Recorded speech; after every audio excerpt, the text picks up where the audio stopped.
Welcome to the Fathering Strong podcast, where we celebrate the incredible journeys of fathers who are making a difference. Hosted by Urban Light Ministry President and author, Pastor Eli Williams. Each week, we'll hear from an inspiring guest who will share their unique fatherhood story. We'll discuss the challenges, triumphs, and lessons learned along the way, offering valuable insights and encouragement for all dads. Join us as we explore the power of fatherhood and build a brighter future for our families. Hello and welcome, friends, to the Fathering Strong podcast. I am Eli Williams, and my guest today on the podcast is my friend, Joshua Taylor. You don't go by Joshua. I always call you Josh, right? Is that what most people call you? Josh works just fine. Yeah, Josh has been my guest before on the podcast, but chances are you didn't see it. So we're going to revisit a little bit of Joshua's story today, and then continue by having him and us to talk about growing as a man, progressing as a father, and what book has impacted you lately. All right? So Let's begin, Josh, by you sharing a bit of your fatherhood story. What was life like in your youth, especially as it relates to your father? So early childhood, my parents divorced when I was 3 years old. The only thing I remember from that time frame is I was about 1 year old and I crawled out into the living room.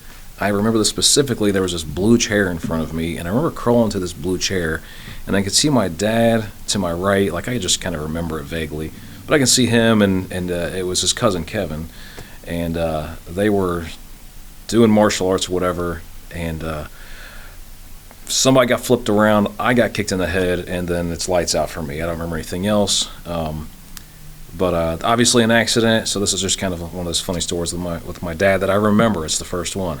But he had to take me to the ER, and I believe he had a white shirt on. He's carrying me into the ER. And if anyone knows my mother, she works at the ER. She just so happens to work at registration. So the first person he has to go to is my mother, and I am bleeding all over my face. Oh boy. So everyone's okay, long time ago, and but they divorced, and then both remarried, and I saw my dad every other weekend, just from the time that's really the only thing I remember, is seeing him every other weekend. And then my mom's second husband was in the picture, and that, I don't know how detailed to get, but it was very challenging to have that break at such an early age, from youth, because that is a very important role. Okay, so this second dad came into your life when you were how old? Probably about 4. So that was a 4 to 5 difficult adjustment for you. I don't know. But what I can tell you is going through the divorce, going through my own divorce, I saw how that impacted my daughters, and they don't remember that. But I know that traumatized them. Mm-hmm. So if I watch them do that, chances are that break in the bond or break in the seeing each other as often, I know that played a part. Yeah. There's a spiritual tear between their relationship from just from distance alone, and the hurt of divorce and everything. Did you continue to see your biological father after the divorce and then the remarriage of your mother? Yes. So there was visitation rights. We went there every other weekend. I don't remember times and all that stuff, but right. It was consistent. There was only a handful of times that I remember not getting to go, but I mean it was never because they just didn't want to come get us or mom wouldn't let us go. It wasn't anything like that. But that separation of relationship definitely played a huge role, because there were 2 different types of parents. Yeah. From father to stepfather. Were you able to have a close personal relationship with either one of them? With my dad, it was way easier because I felt more accepted. Mm-hmm. And for the stepdad, I don't really remember when things kind of took the turn. And since then, if there's been healing and forgiveness for this relationship. I don't hold anything over this man. Good. Everybody has their battle in life. Everybody has their struggle, and I don't blame my parents. Everyone was doing the best they can with what they knew at the time, so I don't hold anything towards anyone. What was your question again? Well, first, let me say this. Yeah. That shows growth right there. The fact that you were willing to and you were able to forgive your father and your mother for the things that you went through in your life. Because as you and I know, because we've talked about it before, forgiveness is a part of our own healing. Yeah, absolutely. So I think that's the main point I wanted to just draw out and emphasize, that it's important to forgive, to be willing to have grace for that parent, or maybe even both your parents who failed you. It's not for them. It's really for you. And it's also obedience to the Lord God, our Savior, who forgave us. Yeah. He expects us to forgive others. And one of the things that I will say when it comes to forgiveness is knowing how to forgive, knowing how to heal from a hurt or a wound, or whether that be a father wound, a relational wound, any kind of wound of the heart. Out of the abundance of the heart, the mouth speaks. And if the heart is wounded, well, you're going to find a lot of ugly things in there because it's hurt. That's right. So I forgot where I was going with that, but yeah. And it can turn into bitterness, when it's not cleansed through forgiveness and released. Then a root of bitterness takes hold, and then, as you said, you're not healthy yourself, and bitterness is going to victimize others. Absolutely. Well, and what I have found is, like, holding on to that, like, it causes dis-ease within the body, because it starts in the mind, and I mean this is where we gain our knowledge, and when we study the Word or we're reading, we're digesting what God says over our lives and everything. Like, that just becomes a part of who we are. So if what we've experienced is a lot of pain's going to come out. Right. If we get into the Word and we just learn God's ways and everything, I mean, you're learning the love of a father through Him. That's right. So fast forward. Yes. Now you're a father. Mm-hmm. Right? So talk about your own fathering now. What has that journey been like for you? Challenging as well, but much different from what I grew up with to an extent. So can we go back when the girls were younger, or kind of present day? You take it from wherever is a natural place for you to start it in this abbreviated kind of recap of your parenting. I'll try and keep this much shorter because I can be winded. I gave my first sermon like a couple weeks ago, and I was supposed to go 20 minutes, and I went 28. It felt like forever, but so, man, when my daughters were born, I was not ready. When my second one came, I still wasn't ready, but I remember asking God, like, after some time went by, I'm like, why would you give me daughters? I was like, that makes no sense at all. Like, I'm a mess. Like, my life has been, I did not have a terrible life, but I had a lot of things that impacted my mind and my heart that weighed on me. So it impacted my ex-wife and I's relationship through the troubles we had, through her own kind of things that happened in her life. We had 2 daughters very young. We married early. We married young. And neither one of us really knew what we were carrying traumatic-wise, or how to manage a relationship. So we had daughters, and then life started unfolding, and I was not active. I didn't know how to be active to create something, to draw out what God gave me and my daughters. I did not know how to draw that out of them. They were just my kids, and we were just doing life. I had no understanding. Of course, I love my daughters. I loved my wife at the time, and the pain that we were all going through, man, my daughters were affected by that as well. But the one thing that I'll say is when we separated, it was week on, week off. Instead of every other weekend, having my girls, I got them week on, week off. And it's still not enough. Like, right. the week off was terrible. Right. Because it wasn't designed to be that way. We were designed to raise our children in the household. Right. So fast forward to today, they're 18 and 16, absolutely beautiful girls, and where I'm they currently live with you. So my oldest lives with me. She's lived with me full time for 3 years. My youngest, she still goes back and forth week to week. There was just some challenging dynamics in the relationship. So my oldest decided she wanted to stay with me full time, which is great. But not at the same time. It's bittersweet.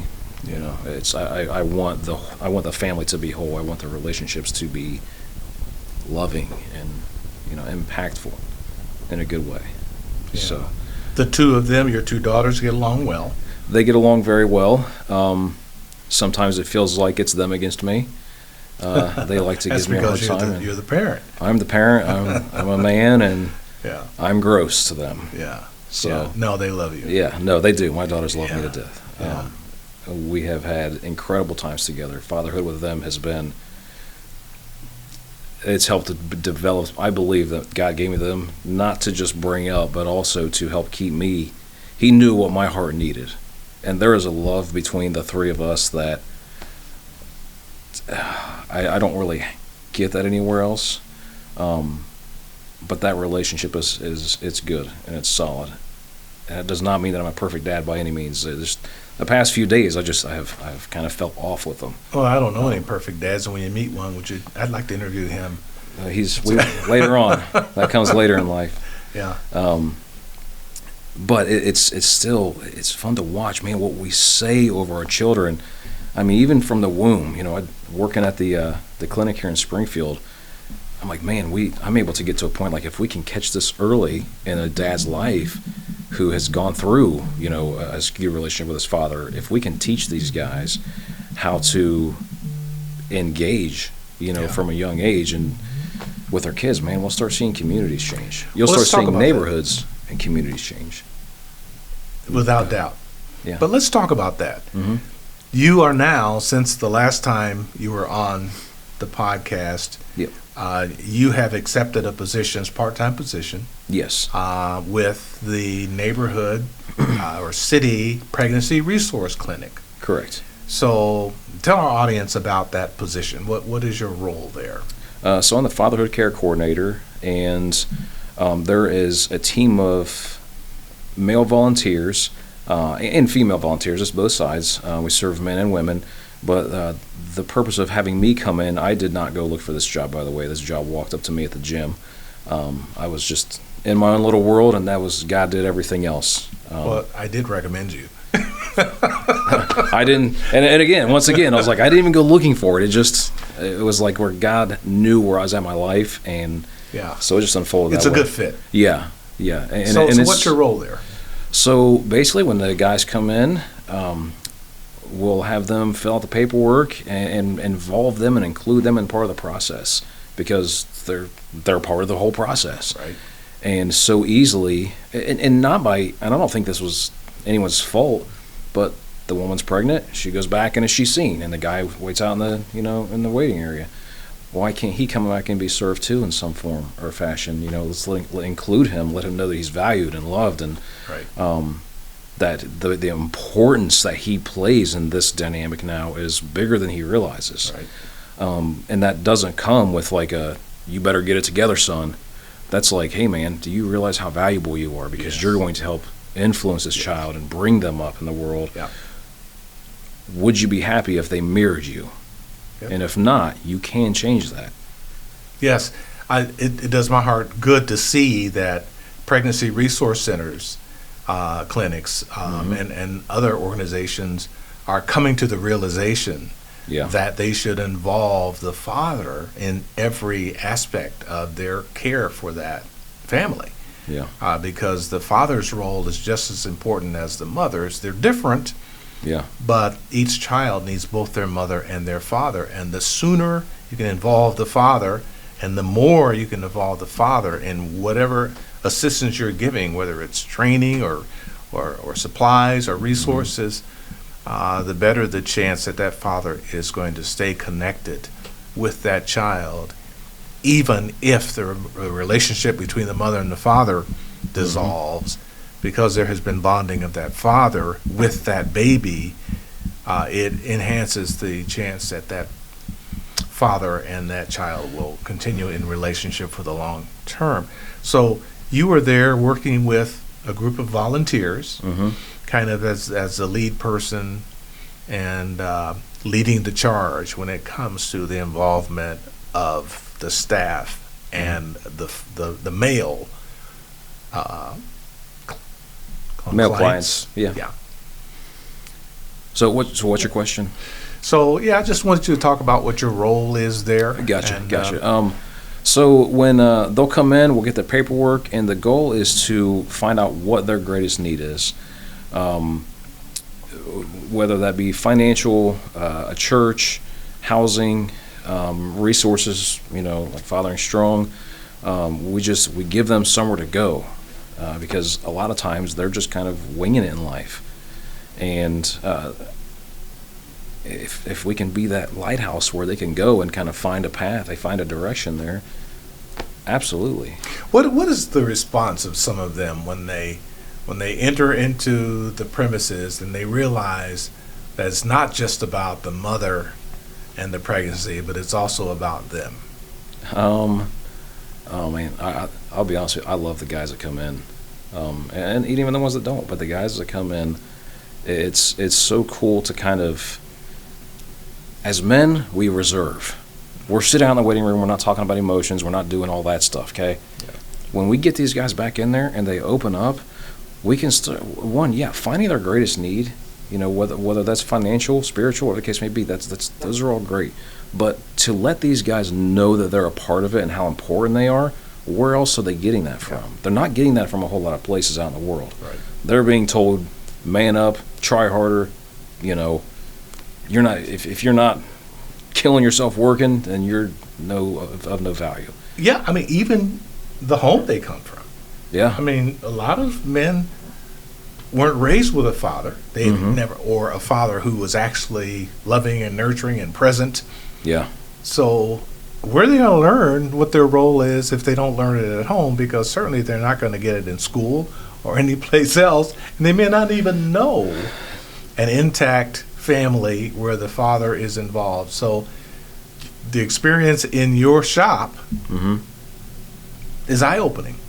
Yeah, it is. I don't remember what the statistic was, but they said, it was a percentage, because obviously, it's pro-life.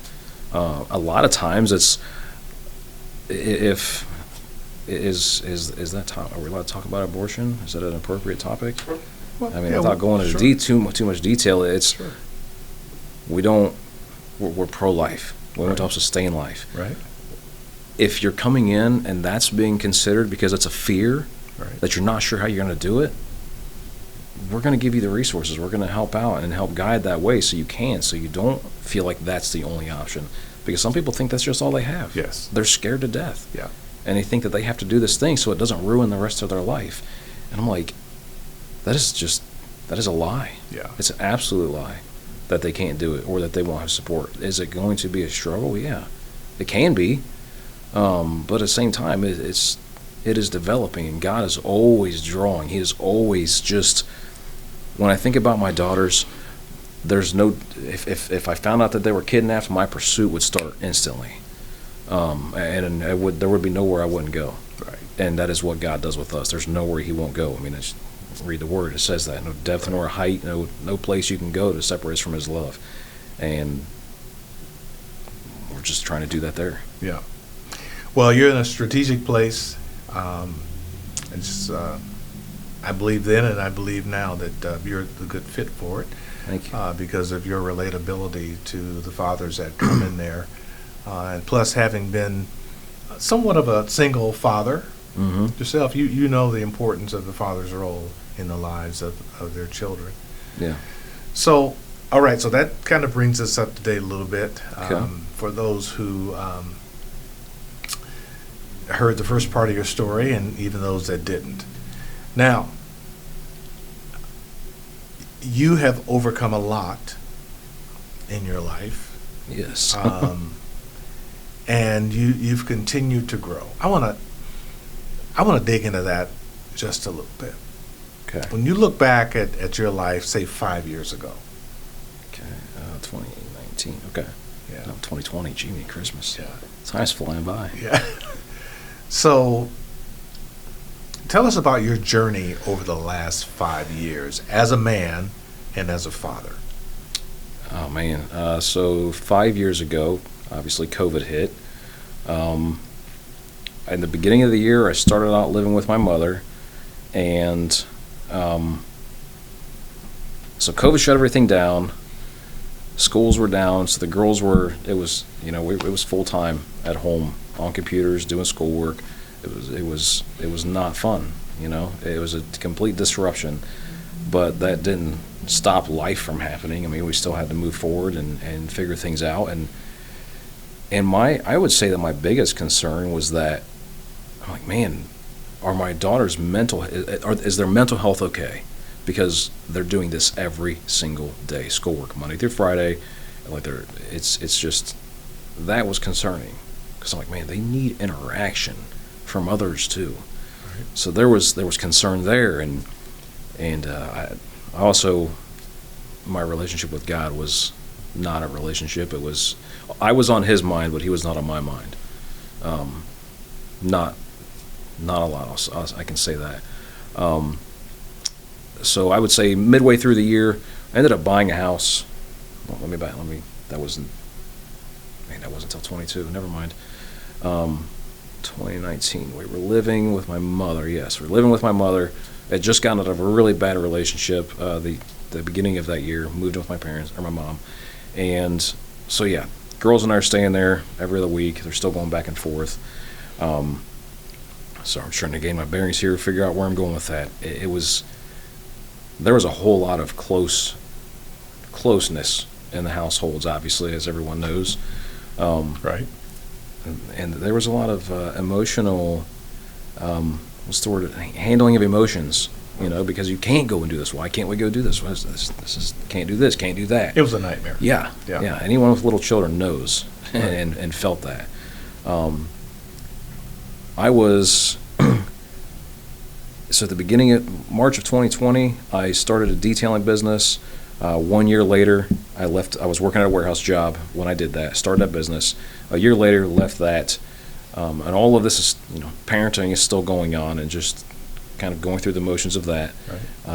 Because I still had not been face to face with God yet, the way that He brought me to Him. Man, I can't even get. Started a new business. Yeah, started the business. I realized that after about 3 years, I had created a job for myself, not a business, and it totally wore me out. It brought me to the end of myself, and there was, when I shut that business down, it was hard. And I had to swallow my pride. Like, I had this weighs on me, because I'm like, man, there was warranties involved with what people did and everything, and I'm like, I would have never just abandoned something like that. But I was crushed. I was at the end of myself. I was ready to take my life. I mean, that's the cold hard truth. That was at the very beginning of 23 when that happened. And not the common denominator here, but another thing is I had also gotten out of another bad relationship. She was not bad. The situation was bad, and it was one that I never should have been in. But I was very carnal-minded thinking. Again, God was not on my mind, but I was on His. So at the beginning, or close around the beginning of 23, there was just an overwhelming experience that I went through where I don't know if you call it a download or however God does what God does, but I call it a face-to-face encounter, especially after reading this book. So what, man, I'm going to give this story the best I can. I'm sitting on my living room couch. I had just finished reading another book. It's called It Didn't Start You, and it talks about generational family trauma and how that inherited cycle can keep going unless someone addresses it. And I believe that this book I had in my room for like 6 months before I actually read it. And after I read it, man, it was just like, it opened up my mind to so much. It gave me grace for other people, and just learning why people operate the way they do, where a lot of people's behaviors can stem from. And for me, it's like it unraveled all of the interwoven chaos that ensued through my family, and through the trauma that was going on from generation to generation. And then both of my parents, marrying and divorcing, numerous times. All of that, man, that takes its toll on us. Sure. So anyway, I finished reading this book, and I'm sitting there getting ready to watch an episode of a TV show with my oldest. She was there with me. It's 9:30 at night. It's a school night. I'll be honest with you, I didn't care. Like, my daughter can stay up. We're watching a show together. She's my daughter, and I'm going to hang out with her. So, sit on the couch, and I was like, "Hey, do you want to watch this show?" She's like, "Yeah, but let me go to the bathroom." She goes to the bathroom. In this 2 minutes that she's gone, I had this overwhelming sense of like something was trying to come up, and it wasn't physical, but the word abandonment was like down in my chest. And realizing that through my divorce with my ex-wife and going through all that,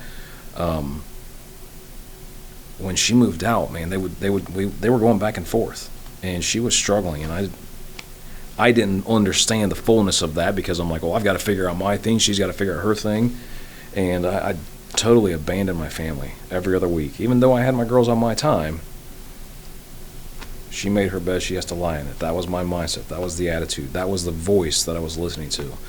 And man, she got hurt. She got hurt through that. And by nature, so did my daughters, because they're involved in it too. I was hurting, she was hurting, and that just became a whole mess.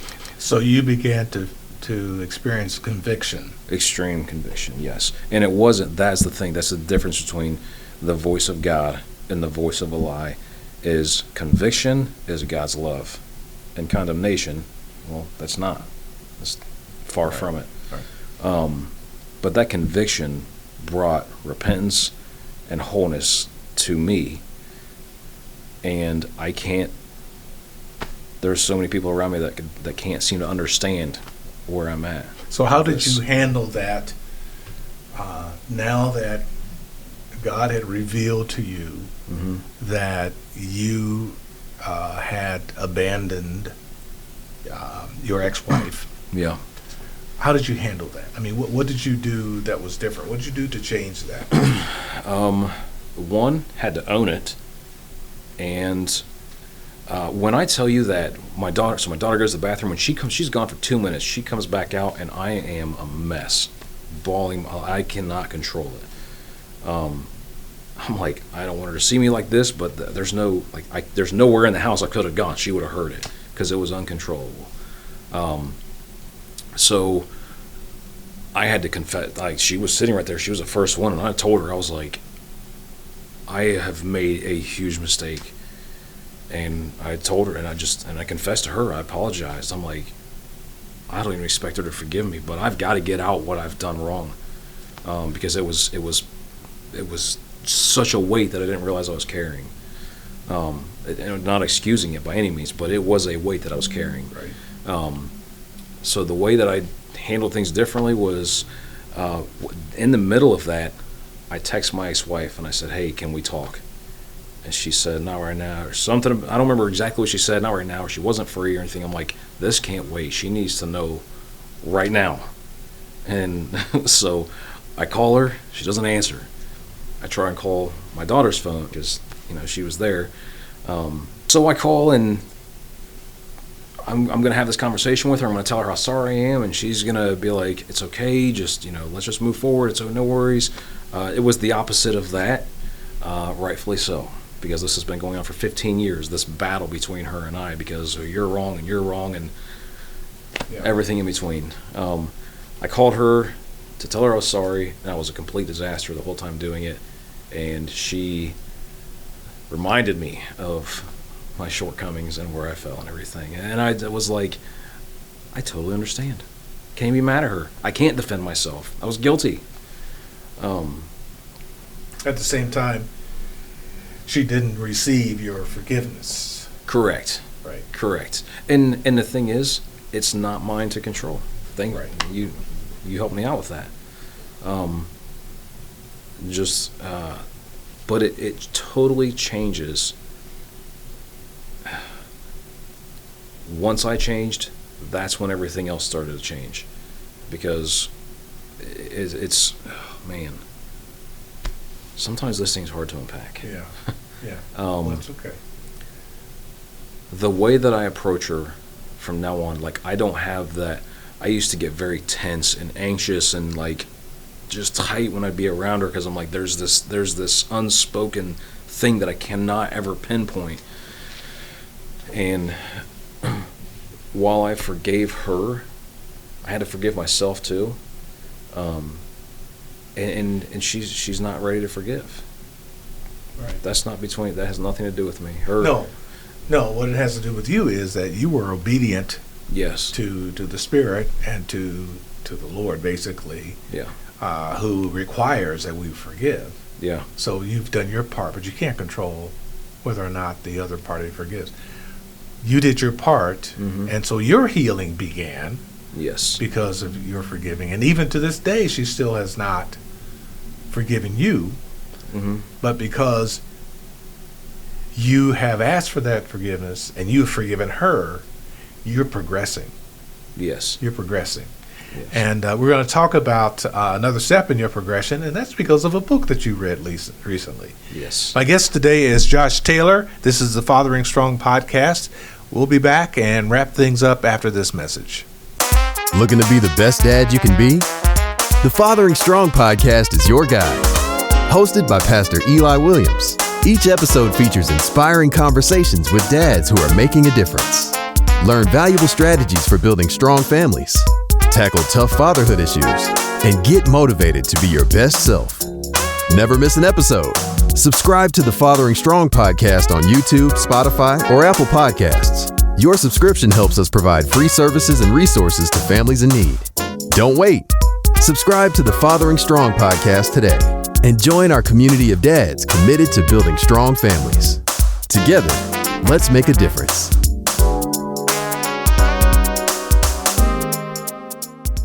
Welcome back. This is the Fathering Strong podcast, and my guest today is Josh Taylor, and we're talking about growth.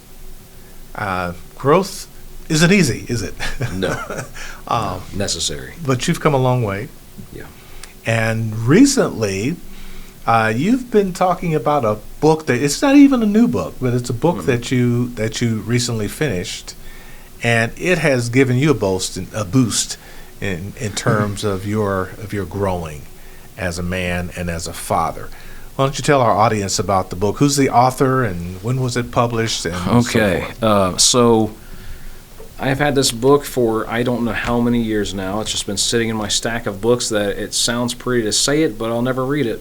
But it looks pretty on the shelf. So little did I know that I have no idea where I got it from. I don't remember. There's no writing in it or anything like that. Someone has marked where they've got nuggets from it, but hold it up for the audience to see. It's called Face to Face with God by Bill Johnson, and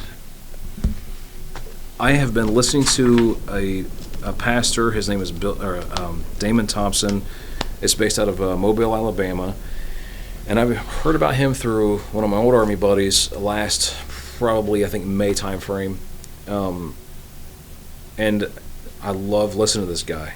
It's the stuff that he digs into, man, he just goes into it. So he references this guy sometimes. The author. Yes, Bill Johnson. And I'm like, one of these days, I'll probably listen to him too. I don't know. But that was, again, this past, since last May. Well, I still have this book. But I just picked this up. I read it. I started reading it about a week and a half, maybe 2 weeks ago, and finished it last night. But the reason that I picked it up to read after all this time was because I've listened to so many of Damon Thompson's podcasts and his sermons that I'm like, you know what? I'm going to see if Bill Johnson's got any. So I type his name in on Spotify, And like four little things down is the cover of this book. And I'm like, wait a minute. So I run over my stack of books that has dust all over it, and I grabbed this book, and I was like, okay. So I'm going through, and like it just, man, I'm like, okay, this must be the next book I'm supposed to read. And I get to page 85, and when I talk about the experience that I went through that healing process, and when I get to this part, it just made so much sense, and it was almost like a confirmation that, on that phone call with my ex-wife, when I was telling her how sorry I was, she's like, did you go through some kind of like spiritual awakening or something? And I was like, I don't know, I can't say yes because she'll probably think I'm even crazier, I don't know. So I was like, no. And then everything unfolded. So I go into this part, and I realize that I would call it spiritual awakening. I now refer to it as calling it being face to face with God. It says, but not all can recognize God's face in the outpouring of His Spirit. When the rain of the Spirit comes, most people fixate on the effects of the storm and miss the one revealed in the cloud. The extreme joy, the weeping, the shaking and trembling, the visions and dreams, the healing, the deliverance, and the manifestation of the gifts of the Spirit, including tongues and prophecy, all are revelations of His face. Some people love these manifestations, and some people reject them. But the sobering thing to realize is that our response to the move of the Spirit is not a response to manifestations. Rather, it is a response to the face of God. To reject the move of the Spirit of God is to reject the face of God. And all I can say about that is I experienced some of the things in there,